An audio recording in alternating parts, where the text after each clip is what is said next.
Do you know that where the most amount of heavy metals in the grocery store is in the produce section? I want to repeat that.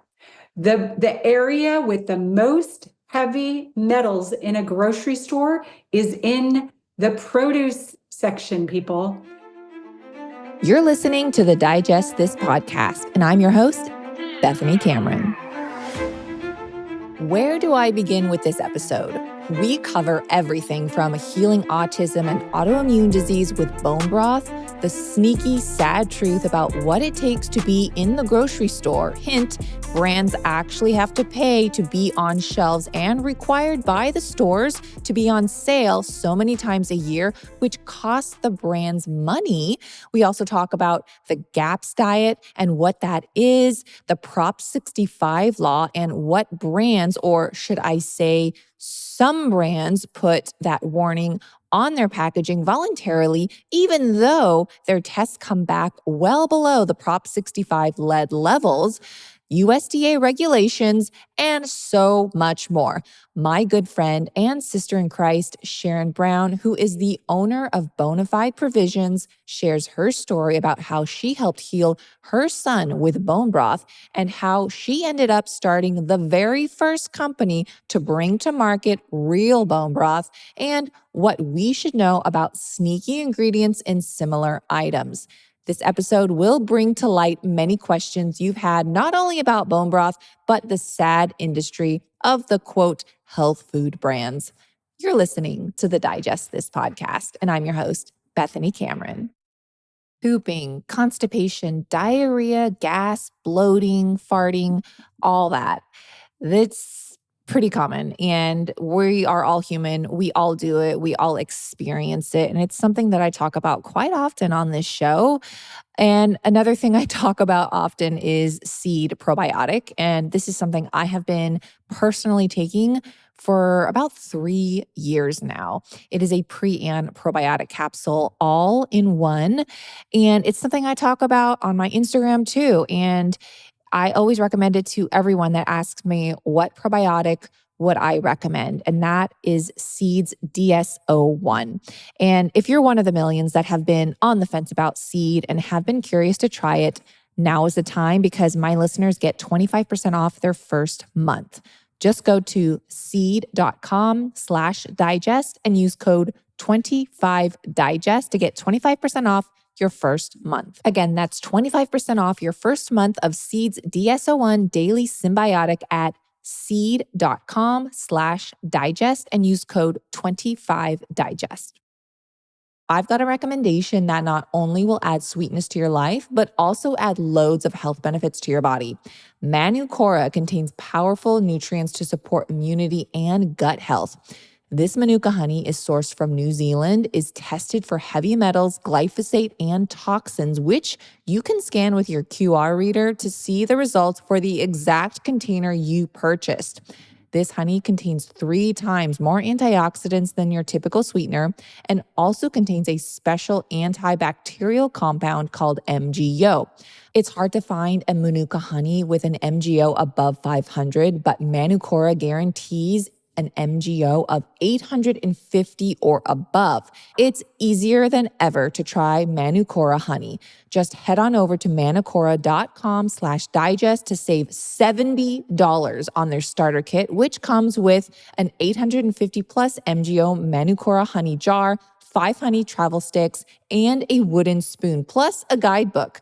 Go to manukora.com/digest to save $70 plus $25 worth of free gifts. That's manukora.com/digest. Sharon, I like to start my podcast now with rapid fire yes or no questions. And so you can only answer yes or no. Oh, are you ready? That's so hard for me. Yes. Okay, there's only 4. Okay, first question.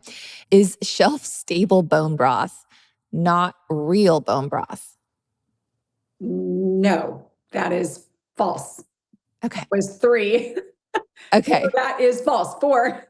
4. Can companies add a small amount of preservatives in a food product and not be required to list it in the ingredients if it's under a certain amount? I don't know. I don't Okay. know. Okay, third question. Does organic automatically mean better? Yes. Okay. I like to dive into that one.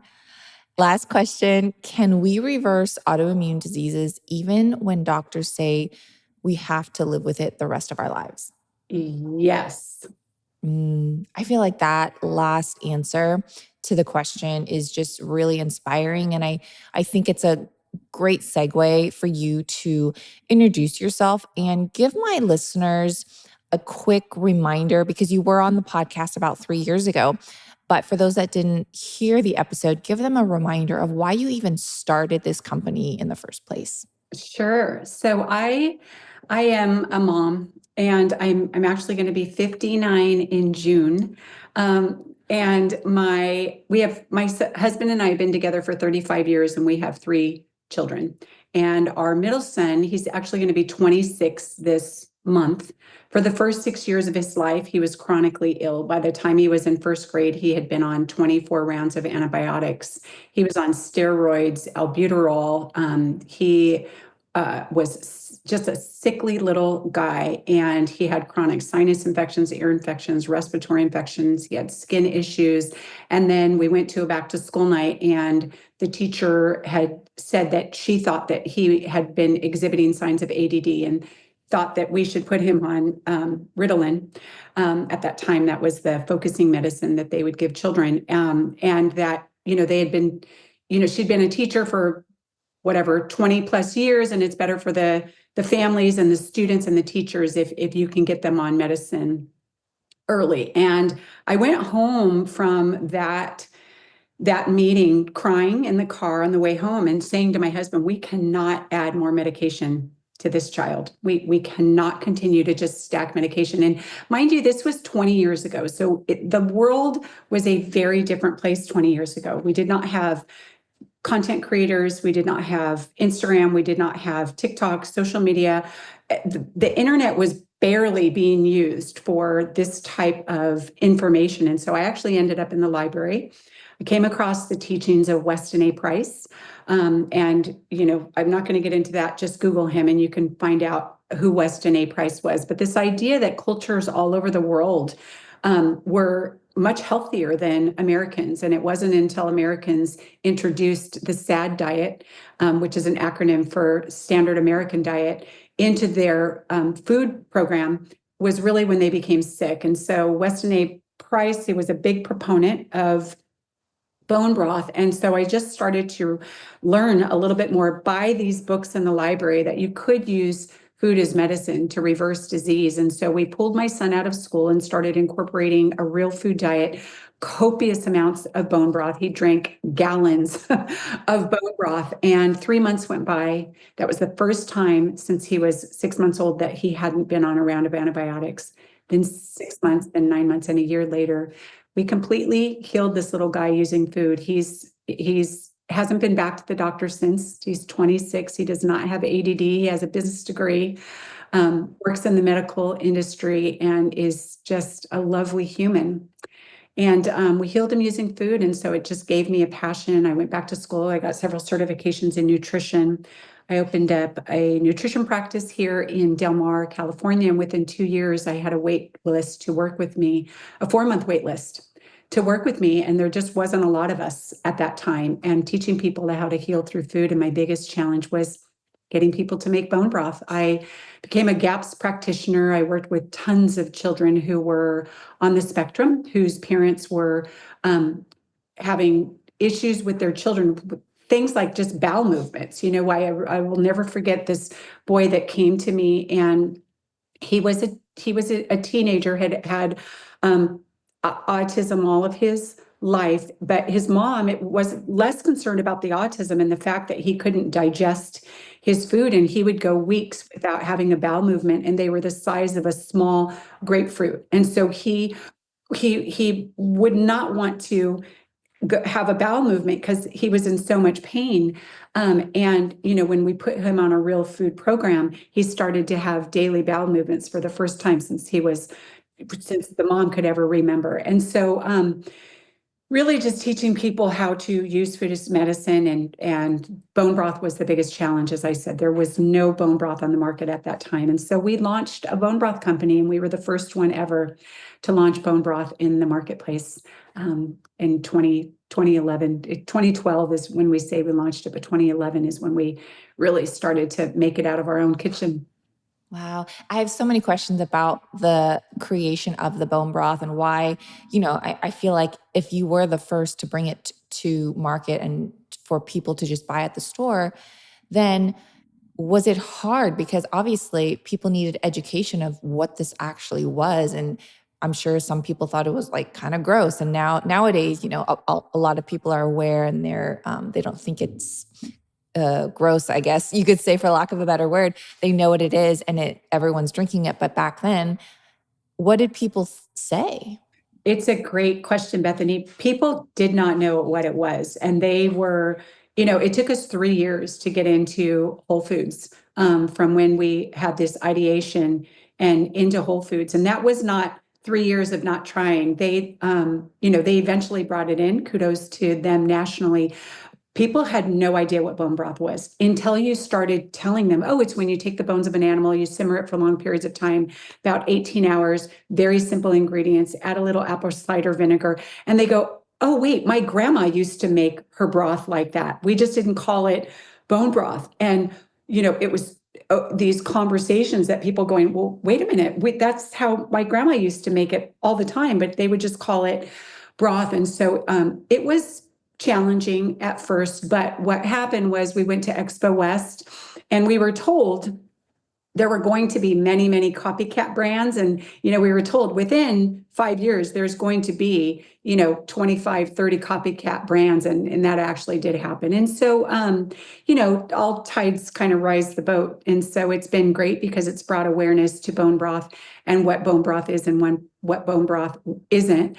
But you know what, Bethany, we never started this to start a CPG company. We did it because I was working with moms that had very, very sick children that couldn't fathom the idea of having to put something on a stovetop for 18 hours and cook it. And back then, we were making our own kombucha. We would get our SCOBY mushrooms. I mean, it feels like pioneer days, but it's like I was the original crunchy mom. We were making our own bone broth. We had yogurt makers because there wasn't a clean yogurt on the market. We were making our own fermented, foods. So stack bone broth onto that with some of these moms. And we started it to really just help these moms. And what we realized was that there was a void in the marketplace. And so that's how it all started. And to your point, now it's almost a household name, but there's still a lot of people that don't know what bone broth is because I'm going to go all over the country talking about bone broth. And there's still a lot of people who sadly don't understand what bone broth is, the benefits of it, and what a real bone broth is. Yeah. Well, and you had mentioned back in the day, oh, my grandma used to make this. And I think that probably comes from the notion of when you're sick, you make chicken soup and grandma's chicken soup or mom's homemade chicken soup. And it's really not the noodles or, the things that are healing, but it's the broth in the soup, not even the vegetables. Really, I think it was the homemade broth. And now, unfortunately, people are buying chicken soup in a can or even a box that's dehydrated. And you know what I mean? It's not the same. But I definitely agree that that's where it comes from. Now, you had also mentioned real quickly the GAPS diet. Can you explain what that is? Sure. The GAPS diet is a diet. It can be controversial, but I think everybody has their own experience with everything. And all I can share is that I had wonderful experience in my nutrition practice with the GAPS diet. And I actually walked over 500 people through the GAPS diet, and I was in the first ever graduating class of GAPS practitioners. So I was the first in the class. GAPS is an acronym for gut and psychology syndrome, and it was created by a neurosurgeon, a doctor called, her name is Dr. Natasha Campbell McBride, and she healed her son of autism using food. Now, that's very controversial because many people believe that you should not be healed from autism, that you are who you are and who you are meant to be. And I support whatever anybody wants to think for their child. I had a lot of families that came to me and just said, I just want my child to feel better. I just want my child to be able to hug me. I had one child that I worked with, and the dad brought the child in. The mom came hesitantly, and the little boy he was about 4 years old, and he was nonverbal, phenomenal little boy, and just totally nonverbal. And the dad, we put him on the GAPS diet, and the dad walked down the stairs one morning, and the little boy looked at his dad and said, "Good morning, Daddy." The first words out of his mouth ever, the first words that he ever spoke, "Good morning, Daddy." And so, what we recognized was this little boy knew that it was morning. He knew who his dad was. He knew the proper salutation, and that there was this little person inside that was probably wanting to express himself, just wasn't able to do that. And so, as I said, it can be very controversial, Bethany, and some people, are in the mindset that there is nothing wrong with these children. And I agree, they're beautiful human beings. And I worked with parents that would come to me that wanted a different solution for their children. And so that's what the GAPS diet is. It's copious amounts of bone broth. You originally will start them out with actually stock and move them to bone broth. I never did. I always put all of mine straight onto bone broth, and that was controversial, but I had found that it was fine. And I used the GAPS diet also for people with severe digestive issues, Crohn's disease, celiac disease, diverticulitis. And did those patients heal? Many, 1000% completely. I will say that there was one patient that never, he'll always be on my heart. I was not able to get him well through the diet. He was about 22 or 23 when he came to me. He had had Crohn's disease since he was about 10 and had been on medication, major medication since the time he was 10. And he was having 23 bowel movements a day. He couldn't leave the house. Hadn't left the house. He was under 90 pounds. And we were able to get him to where he was having about 6 bowel movements a day. That's significant. But we were never able to recover what the damage that had been done. Well, and how long, you had mentioned the child that had autism and said good morning. How long did it take for him to see that change? That little guy, this is a long time ago. I want to say it was about 6 months. And some we would see very quickly, and others, depending on the way that their body processes things, it could take longer. I had one little guy, he was just the cutest little guy, and his mom was, they were Asian, and so she was very used to preparing broths with meat, and had shared, like, this is how she grew up. And he had never, he spoke a little bit.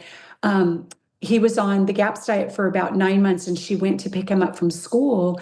And it was the first time that he ran over, grabbed her neck, and said, "I love you." And he was in preschool, so he was below the age of 5.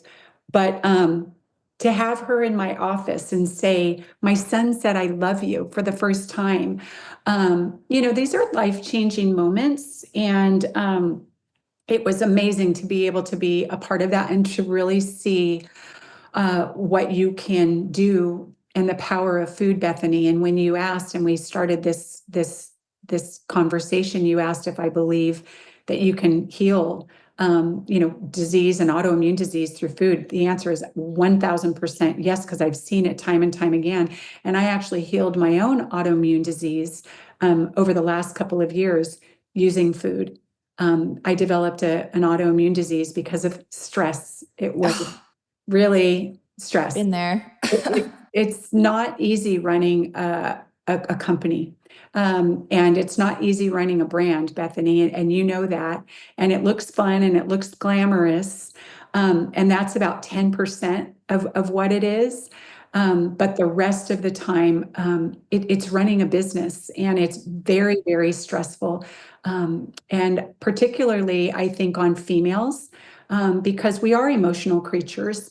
And we put a lot of heart into this. And so I just became really ill. I couldn't even get out of bed on the weekends. Um, so, Sharon, yes, my heart goes out to you because I feel like I am in that boat, running a business. And it's like, you heal from all these things and then you start your own business because of your story. And you're like, well, why am I experiencing these symptoms again? Like this was over. Like, and it's the yes, stress and it messes with your hormones. It messes with everything. And you get gut issues and you're like, oh my gosh, like, yes. what did I get myself into? Seriously, Bethany. And, Ah, like I said, I never started this company to start a company. I did it because it just kept growing and growing. And when we prayed about it, I was so connected with my people and my practice, and the people that were having life-changing experiences through food, and having to leave that. But then you know, it I thought, I'm going to be able to help people on a bigger scale. I'm going to be able to make an impact at the grocery store of what's ending up in people's homes, by the thousands and thousands. And so, yes, but stress is not your friend. And I used to tell people when they would come to my office and come in with cold sores, and I would say to them, well, we can fix that. We're going to give you some loracidin, and that's going to go away. But I can't fix your stress, and I can't get you well oftentimes with your stress, and it just knocked me on my tail. And it was humbling, because when I finally met with an alternative doctor, I know all the alternative doctors. They were sending their patients to me. I said to her, that's the platform I preached from. I know all this. yeah, for Know all sure. this, and you're preaching to the choir. And yet I had the stress, it was just too much. It just overcame my body and my mind. And like you said, it affected everything, and it had a severe cascade effect on my body. And in fact, I don't know that really even my employees, very few, knew that this was going on. One or two, this is going to probably be news to them, on the podcast. But it was a tough time, and it took a couple of years, to turn it around, because the older you get, the tougher it is. But again, you can reverse disease, using food and Oh, the right protocols. for sure. Well, Sharon, I feel like God meant for me to hear that right now, because yeah, I feel it right now. And it's very hard because, yeah, I know what I'm supposed to do, but then the stress of everything, it's like, well, I can't. I'm just one person. I have to do it. No one else can do it. Like the Yep. running three businesses, it's like, I can't. And kudos to you. And hopefully you're doing better now. Yes, I'm doing so much better. And Bethany, I think both of us have been willing to go to sit at a table where maybe it didn't make sense, or we had a very strong opinion about a protocol prior. You with your nicotine, me with hormone replacement therapy. I was a staunch, I was against, I was taught in my nutrition classes, no hormone replacement therapy. There is a huge attachment to cancer. And, this is just not something you want to do. And there were many things that I did with food. And I believe that, 90% of those things, and the right supplements, are really what helped me heal. But the hormone replacement therapy it is a game changer, complete game changer. Air fryers have now been around for a while, but it's coming out that 99% of them are filled with toxic chemicals. Our Place offers a variety of toxin-free cookware ranging from slow cookers, blenders, pots, pans, bakeware, and even dinnerware, all with a modern, sleek style. Their Wonder Oven is not only a toxin-free air fryer with a steam infusion, but it's also a broiler, toaster, and oven. It preheats 75% faster and cooks up to 30% faster than traditional ovens, so you can whip up dinner in no time. It can roast a 4.5-pound chicken, or you can go multi-level to cook double the capacity of a standalone air fryer, yet still compact enough not to take up too much counter space. Plus, it actually is beautiful to look at. If you head on over to FromOurPlace.com/digest, you'll get a discount automatically applied. Nobody wants mold growing inside their mattress, but how can you check without ripping it open? Well, you can't. That's why I love Birch Mattress. Birch mattresses are made from completely natural and organic materials and are Green Guard Gold and Global Organic Latex Standard certified. Their organic latex is hypoallergenic and antimicrobial, which means it's not susceptible to molding or accumulating harsh microbes, and their carefully selected materials act as a natural barrier to dust mites. So, ask yourself, when was the last time you changed or bought a new mattress? And is your mattress fully non-toxic? Birch checks all the boxes in clean, non-toxic, and mold resistant. And I want all my listeners to enjoy a deep, restful night's sleep with a new mattress from Birch. Go to birchliving.com/digest for 27% off site-wide. Plus, you get 2 free EcoRest pillows with mattress purchase. This is exclusive for the Digest This community. That's birchliving.com/digest and get 27% off site-wide plus 2 free EcoRest pillows with a mattress purchase. That's birchliving.com/digest. I've had HRT experts on the show before, and I am a firm believer, if you do it the right way, that it can benefit someone's life. And there's been studies to debunk the cancer situation. So I'm right there with you, and I'm so glad that you found a way to get out of that rut. So yes, so happy, and I'm so happy because you did start Bonafide because of your son and because of the situation. It wasn't like, oh, let's just start a business and make some money. And this is, so I do want to get into that because now you've been the leader in bone broth for years now. And you had mentioned now there are countless other companies putting out bone broth. Some may be legit and some just may be complete trash, for lack of a better word. But I had asked you at the beginning too, if shelf-stable bone broth was not real bone broth. And you said, no, that's false. And I want to kind of get into that because just until a few years ago, all of your bone broth was frozen in the frozen section. And that was it. That's what kept it. That's what preserved it, was the freezer. And then a few years ago, you did come out with a shelf-stable bone broth. And I was like, this is like unlike Bonafide. Like, what's the deal? And because I had tried other shelf-stable bone broths, and I was like, this is just not real bone broth. And that's why I always stuck with you.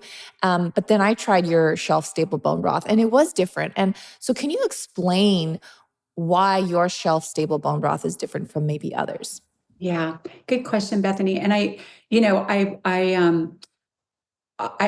want your listeners to know that this just isn't about bone broth that we're talking about today. Let's just think about bone broth being the example of what ends up on grocery store shelves. But I am in these buyer meetings. This is my world that I'm living in. And so the things that I'm telling you applies across all categories. So with bone broth, Bethany, when we started the company, we would just freeze the bone broth, just like you do at home. Like I said, we started this in our kitchen. We would buy these huge stock pots. And then, even when you would make it at home, and when you do make it at home, and we always say, make your own, if you can't, we'll be there for you, but make your own. You will freeze your bone broth because most likely you're not going to drink 20 gallons of bone broth. And so you're going to need to freeze it. And we would call it nature's preservative. You didn't really have to do anything to it. And I believe that with all my heart. And just like I've been open and my mind and my eyes have been enlightened to hormone replacement therapy and you with nicotine, we had so many people reaching out and saying, I can't do frozen. I have a small freezer. I need something more convenient. I don't want to have to defrost it. And so we said, there is a whole segment of people that are looking for a real product because the other stuff on the shelf, as you said, not every brand, but many of them, 90%, over 90% of them are very questionable. So we did a ton of research. And when I started to reach out to the buyers, so how it works in the industry is when you launch a product, this is called a category. And so this is the broth and soup category. Okay, so you have to reach out and you find the buyers for those categories at the grocery store. And I developed over the years relationships with all of these folks. And so I reached out to a few of the buyers that I knew and I said, tell me about this category. And they go, well, we've been waiting for this phone call. We've been waiting for Bonafide. Where have you been? And I said, well, I'm not going to launch anything until I really start to understand this category, make sure that there's a need and that we can bring our brand ethos over there, which is, it has to be something that I would serve to my sick little guy. And so what we found out was this category is referred to as the salty water category. Oh my gosh. That could be like the worst name. The salty water category, Bethany. And it's like, as a nutritionist, it was like, that was like my heart. Are you kidding? Like, this is supposed, like you said, chicken soup, good for the soul. We all understand our grandmothers would give us chicken soup and the reason and the intent behind it. It wasn't the noodles. Yeah. It was the broth. And it was like, wow, what has big food companies done to this category? It's so sad. And what they did and what they do with every category is they make it as cheap as possible and they fool you and they fool your taste buds. So much so that we've had people that, not a lot, this doesn't happen a lot. I want to say this happens maybe once a year, where somebody will say, I tried your chicken broth and I didn't like it because it didn't taste like chicken. And I go, well, which one have you been drinking? And they go, Swanson or thank whatever. Thank you. And I I'll name names. I go, well, that's because they're using chicken flavoring and your taste buds have been fooled as to what actually this product is supposed to taste like. And they do that with everything, Bethany. They do it with chocolate. They do it with candy. They do it with every category across the entire grocery store, whether it be potato chips. When you are eating a Lay's potato chips and you have canola oil that's just, like coating your mouth versus a potato chip that's made with olive oil, it's a completely different experience. I was at the grocery store looking at what I thought looked clean, like it was like a fruit bar, it wasn't a fruit cereal bar. It was like dehydrated, straight up like fruit leather. And I'm like, oh, it's just going to be dried fruit. Yep. Right? What do they have in there? Natural flavor, natural apple flavor. I'm like, well, there's apple in here. Why are you adding apple flavor to the apple? To that point, it's like, it's chicken broth. Why are you adding chicken flavor to the broth? Absolutely. And that's exactly what they do, Bethany. My daughter, and she's a clean shopper. Like she grew up in the crazy household. But she grabbed a product and it was sunflower seeds and it said, sunflower seeds and with Celtic sea salt. And so I just happened to look at it in the cupboard and it was sunflower seeds, Celtic sea salt, and canola oil. And it's like, why did you add the canola oil to sunflower seeds, and they were seedless. So my point is that, and I'm sorry, going back because I digressed a little bit, but this is my passion. My passion is not just bone broth. My passion is when I was told that this is the salty water category and that this is what big food has done to this category, we are being fooled. And so we went to the drawing board and we, said to my husband, Reb, who creates all of our products, he was a chef and still is a chef. He cooks all of our home food and he's amazing. But we said, can you create a bone broth with our brand efficacy, the same ingredients that we use in our frozen with some herbs added, make it a little bit more flavorful because that's what we're competing with over there. Very flavorful products, right? And can we make it taste good and put it in, this packaging? And so we set out to do that. And when we got it right and decided that it was perfect, then we said, yes, we can do this. And that's when we launched the 4 cooking broths, these over here.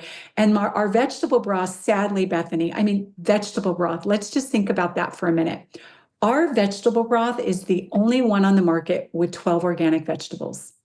I love it. I love your vegetable broth, and no natural flavors, no yeast extract, which I want to get into because there's yeast extract everywhere. Everything. Yeah. And I love that you have a low sodium option for all your shelf stable broths. That's very rare. Good. I'm glad you love that. And the vegetable broth, we don't use concentrates. So we literally take 12 organic vegetables from a garden and we simmer them, and then we package it. And here's the crazy thing, Bethany, is we've had so many, I don't want to exaggerate. We've had many people, multiple, that will DM us and go, I just opened your box of vegetable broth and it's like this golden color. It's dark. And I'm used to like a very light, light golden, like yellow. Mm-hmm. Because that's celery concentrate, onion concentrate, carrot concentrate, and some salt. And that's what we're used to. And we go, oh, we're sorry, this is actually a real vegetable broth. And if you think about it, if you were to walk out into your garden, get 12 organic vegetables, put them in a stock pot for 3 hours, it's going to be this dark golden hue. And that is how big companies have just mind screwed us, is the best word that I can think of. And it's heartbreaking. And, we start to get into our little bubble of like, well, everybody should know this, but sadly they don't. And when you go into a conventional grocery store and you see what people are still putting in their carts, it's mind blowing. It's like with all of the information that we have out now, how do people not know to look at your labels? And so we did it because we figured out that we could do it, and you can do it without adding citric acid, yeast extract, chicken flavoring, and concentrates. And the reason the other brands are doing it is because they're lazy and they want to do it cheaply. And we just said, we're not going to do it. Our bone broth, we don't water it down with vegetable broth. We started putting that out there on social media, and I got a cease and desist letter from the other brand telling me they don't water it down. They're just adding the vegetable broth for flavoring. And I said, I know what you're doing. Like, I know the costs associated with all this. And I certainly know that it's less expensive to make vegetable broth than it is bone broth. And if I add vegetable broth to my bone broth, it's going to benefit me, not you.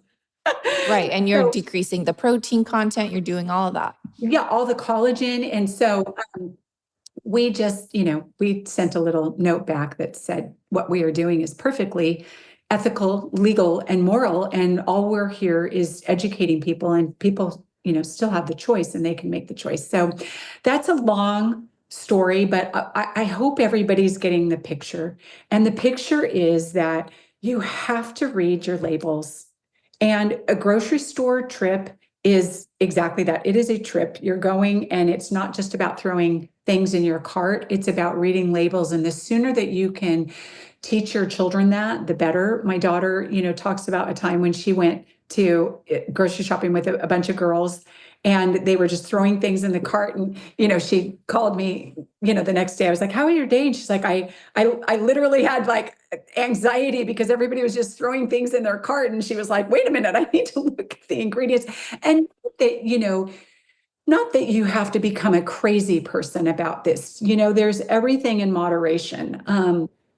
But my biggest message for, since we started this and since I was a nutritionist and sat across from people is read your ingredients. And Bethany, you were one of the first people to call out citric acid on social media. Years ago, you called out citric acid and got a lot of flack from it from food scientists. Oh, yeah, I remember. Who came after you. And so you are, you're one of the first that have been kind of continuing to preach that message about ingredients and reading these boxes and what's in them.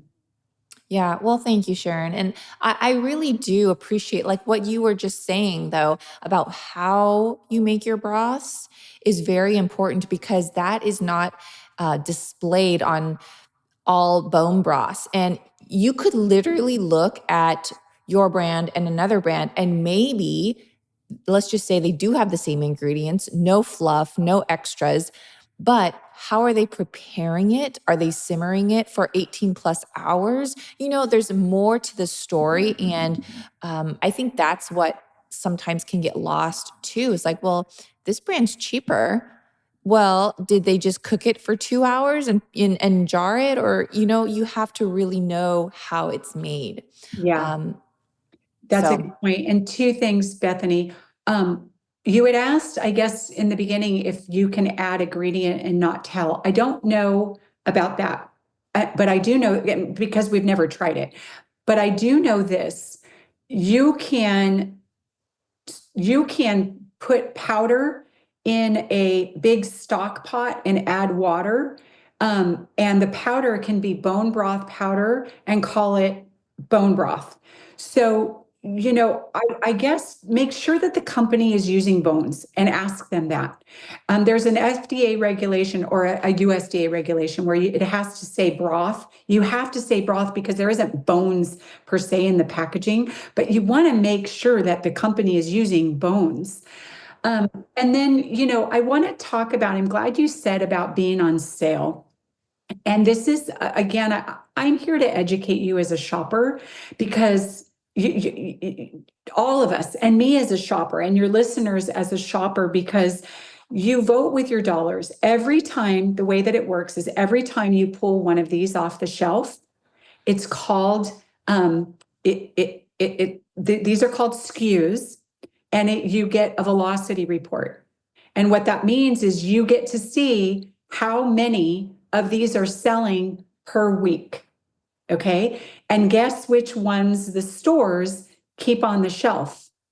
The ones that sell the most during the week. So every time you pull a product, whether it be a potato chip, a chocolate bar, a kombucha, a bag of sugar, whatever it is, you are screaming back to that grocery store's computer system, stock more of this, stock more of this.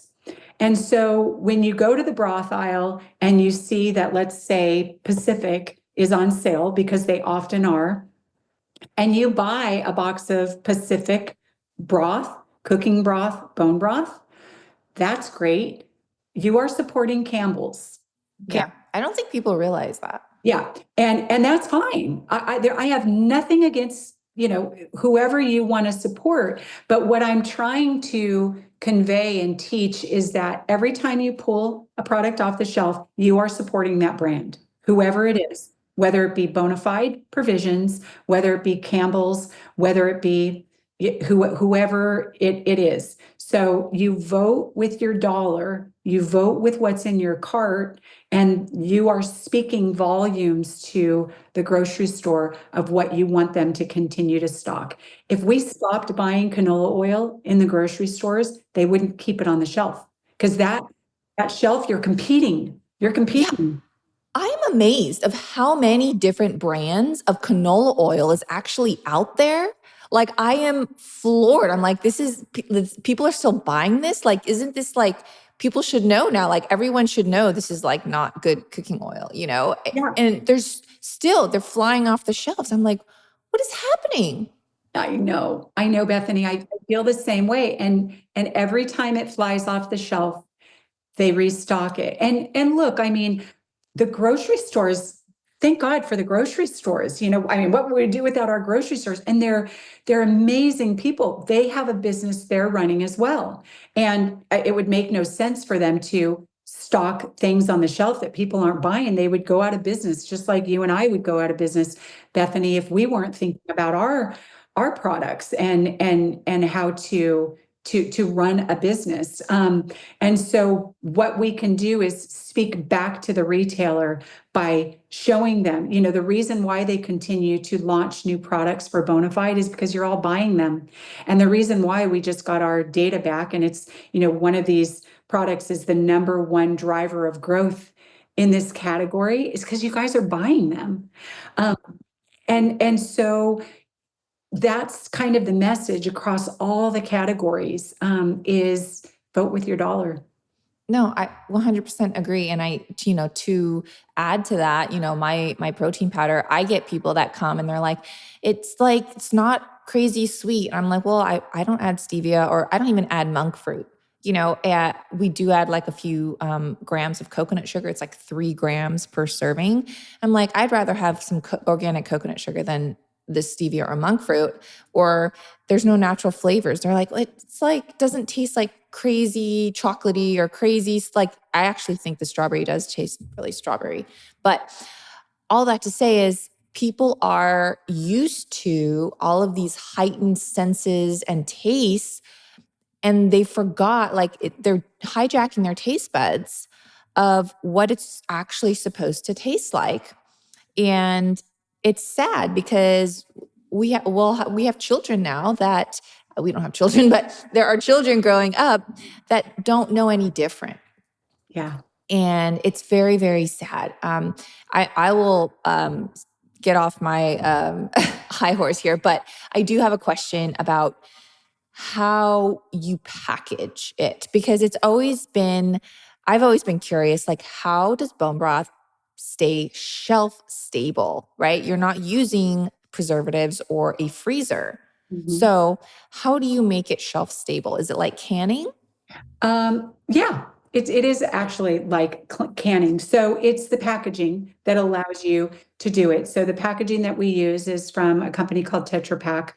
You can Google them, look them up. They are really kind of um, the innovators and the suppliers for really all of this packaging. And this packaging is more common in Europe than it is in the United States.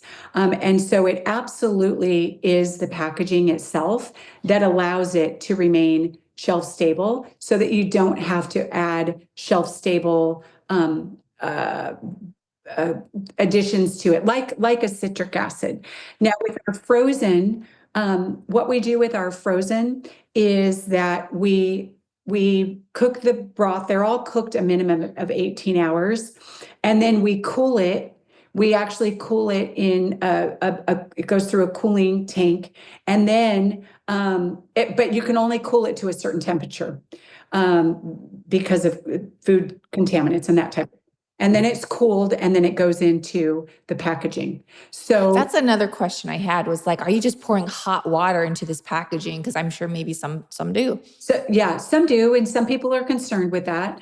And so it is throughout the whole the whole process. The frozen isn't the packaging, but with the Tetra Pak, it is packaging. Yeah. Okay. And you're cooking all this in stainless steel? Everything is stainless steel. And you had asked about organic, and if organic makes a difference. And just real briefly, the thing about organic is, remember that the organic process is from start to finish. And this is the most important thing. So when we're sourcing our chicken bones and our beef bones and our garlic, and our vegetables, it has to come from an organic farm that's using organic feed, that's only using, no pesticides except for the things that they're allowed to use. And the whole entire process is organic until we get those products and then we start to manufacture them in stainless steel cooking tanks. But even the cleaning supplies that we use in our warehouses have to be organic. We can't just dump Ajax into our cooking tanks. The whole entire process is this organic certified. And the benefit of the certification is that you have somebody that's coming in and they're checking multiple data points throughout the process to make sure that it is, in fact, certified organic, so that you as the consumer understand that, hey, you're getting a product from start to finish, from all the way from what the animal was fed until it ends up in your home, that it was certified organic, but also supporting the earth, the farmers, the soil, all of that, and what's going out into our environment. All of that process is organic, and that's why our products to date are all certified organic. That's amazing. You do. I love the mention about the cleaning products because, sometimes you don't even think about what are these companies using to clean their equipment. Yeah. Can you share what you guys use? Yeah. Well, it's not going to be like, what are those cute girls? Because the girls that started the company with the clean, I can't think of it. Branch Basics? Yes. It's definitely not Branch Basics, but it's an organic grade. And I wouldn't even know the name of it, but it's it's a commercial grade, I'm sorry, organic cleaning solution. Okay. Yeah. Okay. Yeah. For a manufacturing facility. Okay. And then another thing I want to bring to my listeners' attention is that the water that you use, because I think a lot of my listeners, they're very educated in we should be drinking filtered water, not from the tap, and it should be clean filtered water. And when we are drinking a soda or anything that you buy to drink, including bone broth, is that water that the bone broth is being cooked in, or the bones being cooked in, is it filtered? Is it clean? Yeah, it's a good question because it's broth, and the biggest component is water, Bethany. And so it is clean water, it is filtered water. And it was one of the, when we created this brand, again, I created it because I was working with really sick people. They weren't coming to me, because they were trying to lose 5 pounds. And, God bless the people that they are. At my age, that's not easy to do. But I did work with people, but I worked with really sick people. And so every aspect of what was going into this product had to have that nutritionist lens on it of how it's going to affect the body. So yes, filtered water. And it's a really great point of what you're saying, Bethany, with all the alternative sodas that have come out, that are just the newest, hottest billion-dollar brands. It's a good question. Like, are these filtered? Are the kombuchas that we're drinking filtered water? It's a good question. So, yeah. Well, that's good to know, because I think that it's the biggest component that what we're putting in our body, and our body is 75% water. Yes. Crazy like that. So, now I have a question, and I have talked to you about this online because I like to say we're friends. We text back and forth. And like a week or two ago, I texted you. I was like, hey, do you ever think that you would make a garlic and onion free bone broth? Because I myself would love it. And I know several of my followers would too. That would basically be FODMAP approved. And so can you explain maybe why you wouldn't? And maybe is there a way, if you got so many signatures, that you would explore that option? Yeah, I love that. And we've also been asked, to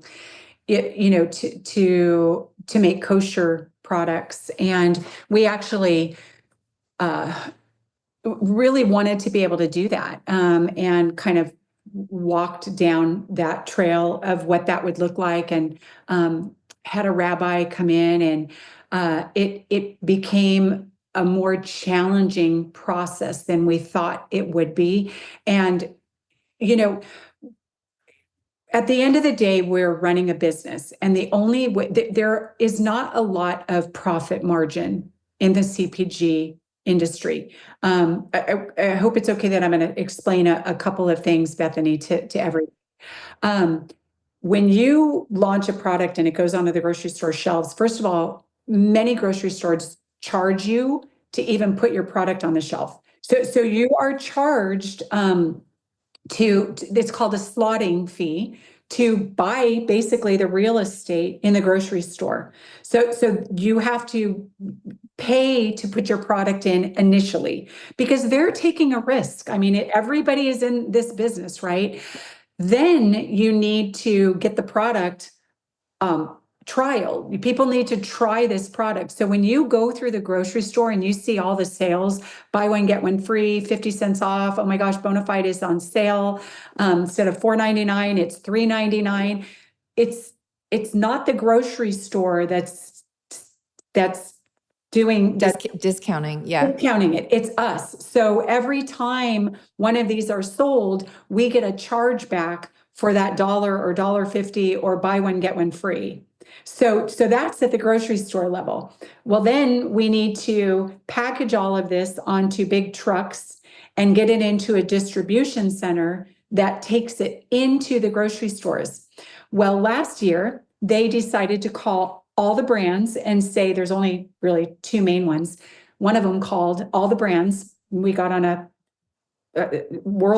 nationwide phone call, and they said, we're going to start charging you an additional fee to manage putting your products into the grocery store.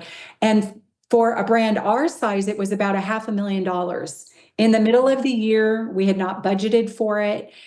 $500,000 extra that we were going to have to spend to even get our product in the grocery store. So when I tell you that the margins are really small, they're really small. And I know 40 brands that have gone out of business in the last 2 years because of the climate of just everything that's going on. And we've only raised our prices one time in the history of being on the shelf. And people will say your prices have gone up, and I go, we didn't bring our prices up. We've only increased our prices 50 cents, but it's the cost of doing business that has gone up. And so what was your original question? It was about FODMAP. Oh, it was about FODMAP. No onion garlic. But I love that you're explaining this, because I'm very well aware of what brands and do. And I know that they charge you if you are in the circulatory, magazine. You actually have to, you don't have a choice. You have to participate to be in the circulatory weekly ad so many times a year. And it's ridiculous. And knowing this from my protein powder, it's like, is it worth being in stores? And it's hard because we want to get in stores, but it's like, are we really going to be making any money? Because it costs so dang much. Yeah, it's a lot of money. And the benefit, what would we do without our retailers? And I love my retailers, and I love my relationships. And these are people that I've been working with for 10 years. We're on a texting basis, Bethany, like us. And so they are doing a service right to all of us. That my mom, 83, she's not going to order something online. She's going to get in her car and go to the grocery store. I still go to the grocery store. My husband goes to the grocery store. I love to support brick and mortar and go to the grocery store. And so while you're there, everybody's just trying to stay afloat. And so creating a product like an AIP product, or a product without garlic and onions, really is a niche, what we would consider a niche product. And the buyer would consider it a niche product. And what they would have to weigh, Bethany, unfortunately, is between that and bringing in another SKU that's going to turn and burn, and create the velocities that are needed to stay on the shelf. And even, we've launched products, phenomenal products. I've launched products that have won the Nexty Award for Best New Products at Expo West. Out of 40,000 brands, the best new product. So think about that. Like, that's really hard to do. That's the Oscar of, the Nexty Award is the Oscars of the food industry. We've won them twice. And one of the products that we won it on is no longer in the marketplace because it was such a phenomenal product. Was it the bottled soup? It was just too niche. It was just too niche. And so there's so much money that goes behind what you have to do to get a product on the shelf.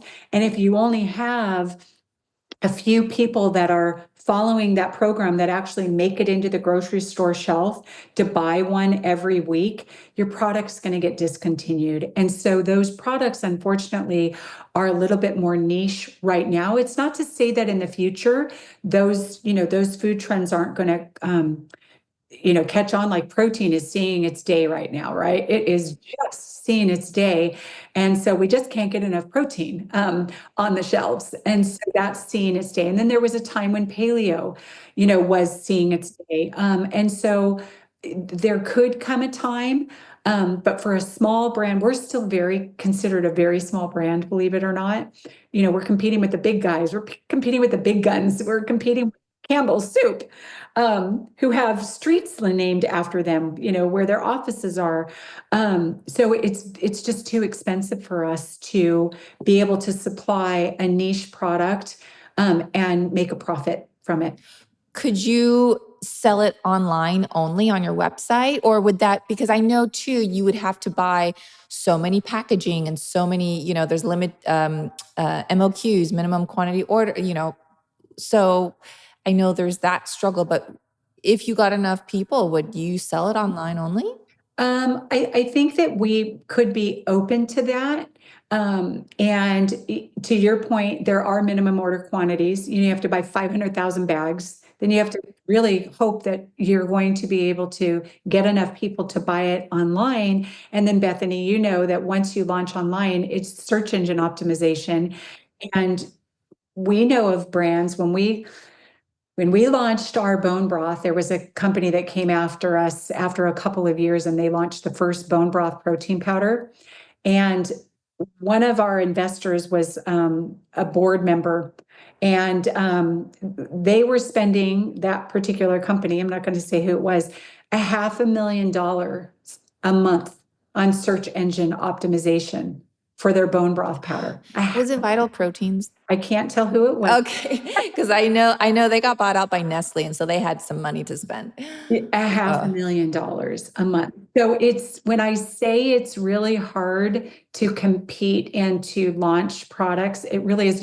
Bethany, you're doing your powder. And by the way, I want to go back to your powder. I love your powder, and I love that the strawberry flavor isn't overpowering. And why not just add your own strawberries to right. Well, have you tried the strawberry? If you haven't, we'll have to. I have tried the strawberry. You have? Okay, so there's actually strawberry powder in there. It's just dehydrated strawberry. Well, yeah, but it's not like these overpowering ones, like you said, where you're tricking, you try another strawberry and it's like, oh, this tastes like a strawberry milkshake. But to your point, it's strawberry flavoring. And why would I'm just going to add extra strawberries if I want it to be that strong.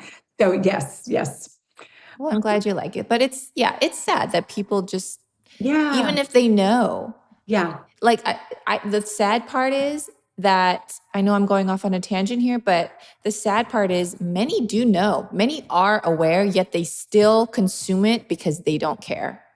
Because I've experienced that myself, where I've had people tell me online all the time, I want the sugar.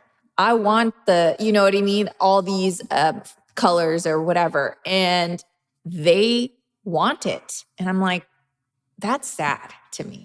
Yeah. And there's going to be plenty of brands that are going to be able to provide that. The tough thing though is that we are competing against those brands. And like I said, every time, somebody pulls that product off the shelf, we're competing with them. The good news is though, Bethany, is that people love our brands and they're buying them. They know the people behind the brand. They know our ethos. They know our intent. We have a small team that works so hard and is so dedicated to getting this product out and on shelf and following the whole process from the beginning to the end, from the products we source all the way until the taste of it, what we're not putting in it, what we refuse. I mean, I get emails every day from ingredient suppliers, hey, have you ever thought of adding this to your bone broth? Have you thought, we get, and it's like, no, we're just not going to do that. So know your brands, support the brands so that we can continue to, scale and bring more products on the shelf. Yeah. Sharon, do you have time for one more question though? Yes. I had this and I really wanted to address it. So, okay, let's talk about lead for a second, lead in bone broth, because recently there came out with some studies about, tests were finding a bunch of lead in different bone broth brands. So can you kind of elaborate on that? Sure. So we have been testing our bone broth since we brought it onto the marketplace. And when we were going to go national, it was an absolute priority for me to test our products for all heavy metals, not all, because that would be far too exhaustive, but the main heavy metals. And we've been doing that since we launched our products into the grocery stores nationwide. I think there is a gal who does a really good job of explaining some of the craziness around the misinformation on heavy metals. First of all, there's ambulance chasers out there because Prop 65 was never really created for natural food products. There's going to be heavy metals in butternut squash. There is. Do you know that where the most amount of heavy metals in the grocery store is in the produce section? Yes. Thank you. I want to repeat that. The area with the most heavy metals in a grocery store is in the produce section, people. And what Prop 65 has done is they've created a loophole so that when you are using real products, they're going to try to come get you because of butternut that you're using in your what are people using butternut for? I don't know, but they're just eating it. Or sweet potato. I know sweet potatoes are very high. Sweet potato, kale, strawberry, strawberry, a strawberry in a smoothie. And so because California is a very litigious state, and lawyers have made a lot of money, there is a lot of noise and misinformation and wrongful lawsuits against thousands and thousands of companies in the grocery store. And these ambulance chasers have made billions of dollars off of companies that are canned fruit or canned vegetables or whatever it is. And so be careful with what you are reading out there. But our stance has always been that we do third-party testing and we send it to a lab that is the most well-known lab in the world. It's not just nationally, it's a global company that does their testing, and it's third-party tested. We have nothing to do with it, and we are continually monitoring that. We also monitor our water, Bethany, going in and out of the facility as well. So it's important for us, but please, if you could ever have an expert, and I know some of the experts, to come on and talk through this, Bethany, because we are being fooled in the state of California that some of these things are heavy metal, and like cacao, There's heavy metals in cocoa. That doesn't even faze me. I know I get you know how many people send me messages about X brand, this brand got flagged for lead, and it doesn't even faze me. I'm like, oh, I'm still eating it. Like, Yeah, I who mean, cares? Like, it comes from the ground. And Prop 65, the Prop 65 law labeling is a joke. It is a joke, and it's on my protein powder because legally, yep. we have to put it. Otherwise, people can sue us. That's why I know very reputable brands, and I know that's why they put it on, because legally, by law, it not only has to be on the package, but now it has to be a pop-up on the website. Yep. And you have to like click it off.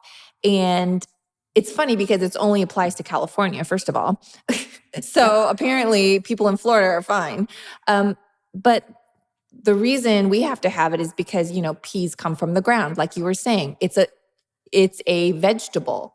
It's a vegetable, and there are metals in our atmosphere. It is a vegetable. It's in your soil. And what makes me crazy, Bethany, is that this is huge for all of the brands in the grocery store, and it is a lie. And it was the intent of this proposition was added metals through the cooking process and all of these additives that were being added in, not the organic vegetables that have naturally occurring. And people have been, brands have been ostracized. They have been, if there was a heavy metal finding, they have been ostracized. They have been canceled. And it none of it adds up. And it's so sad. We are being fooled because the people that are benefiting are the lawyers who are making billions of dollars off of these brands. And so, again, doing your homework, really understanding about heavy metals. And there was, like I said, the ingredients gal that has she has a huge following. I just love what she did. She put butternut squash, the heavy metal content, strawberries, the heavy metal content, coffee. It's on all of our coffee. I drink coffee every day, and there's a heavy metal warning. And that's because in the state of California, lovely California, that they've said that, you're going to get heavy metal poisoning from and I'm not an expert, but there are experts out there that can really bring the science of all of the knowledge to the table to really educate people. And I think it's an area that really just really needs to be spoken about. So yeah. People are scared about it. And it's very, like you said, I drink coffee too. And I drink a brand, it's Equip Foods. I love them. They do heavy metal testing. They do all the tests, but they still have the label just for compliance, because that's just what you have to do. And like our protein powder, we do all the heavy metal testing and lead and all that stuff, yet we still have to. And it's very, very frustrating because consumers are super confused. They are so confused. And, unfortunately, it's always the consumer at the end of the day who loses. A lot of brands can't afford to go through that process of adding all of that to their packaging. And also, Bethany, some people that scares them off. So they may not consume your product because there's a natural strawberry in it. Really? Like, what are we doing? And so the consumer is even more confused because of this, this heinous law that are only, it was there with good intent. And then some snake came in and took what was meant for good and used it for evil. It's that whole scripture. I was just about to say, like, Satan. Gee. Yes. Well, and it's interesting too, because bigger brands, I know this, they're owned by, let's just say Campbell's, Nestle, whatever. They own protein powder, other companies, right? It's like a different name though, but it's under their umbrella. Yeah. Well, they don't put that warning on there because guess what? They have billions of dollars to pay off lawyers. Yeah. So smaller brands don't have billions of dollars to pay off lawyers so that it keeps it hush hush. No, exactly. So anyways. I think we're having an earthquake. Oh my gosh. Oh, and I'm getting an emergency alert. Are you? No, you're in San Diego. So you're like 2 hours away. Maybe we'll get it in a few minutes. Oh, and my husband's calling me. Oh my goodness. Well, here you guys have it, right? Wow. Wow. I'm getting it too now. Oops. Sorry, guys. For those listening, how do we... I guess we're getting an earthquake here in California. But we're good. We're okay. Everyone's alive. Good. Okay. Well, Sharon, thank you so much for just bringing light to everything and everyone that you come in contact with, and just for sharing your personal story about you personally and your son and why you started Bonafide. What is the best way a consumer can support you as a company? Thank you, Bethany. I buy our products. Look, I live in the same house that I've lived in. I drive the same car I've driven for 8 years. I don't fly on private jets, and I'm just trying. My goal, and this is what I tell retailers: we're female founded, female led, and 80% of everything that ends up in a home is purchased by women.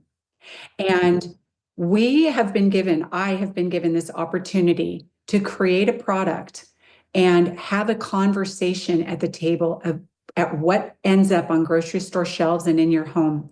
When you buy Bonafide, you support our brand, you support that mission, and it allows us to continue to launch new products and bring more to the table. We have new products that we're hoping that we can launch this year. When you pull one of these products off the shelf, it allows us to do that. And we want to continue to do that. We want to be that brand that you go, oh, it's Bonafide Provisions. I don't even have to look at the label. I know who's behind this brand. Mm. Yeah, well, I do. I'm like, oh, it's Bonafide. Yeah. Don't even have to turn it over, even though I do, just because I like to see. But do it. Even though we want to be that brand, keep us honest. Keep reading those labels. Yes, for sure. Well, thank you so much, Sharon. I can't wait for everyone to listen.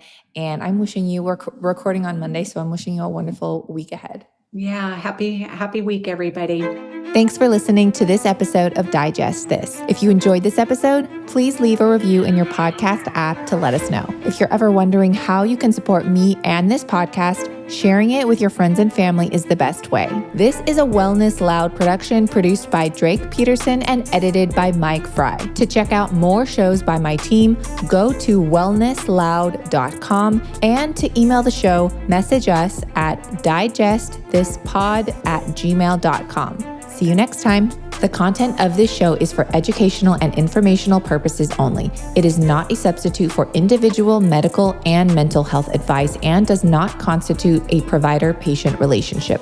As always, talk to your doctor or health team first. Are you looking to reclaim your health? Tune into the Real Foodology podcast, hosted by me, Courtney Swan, integrative nutritionist and real food activist. I am on a mission to transform our food system by challenging the corrupt practices that undermine our health and replace them with choices that genuinely support our well-being.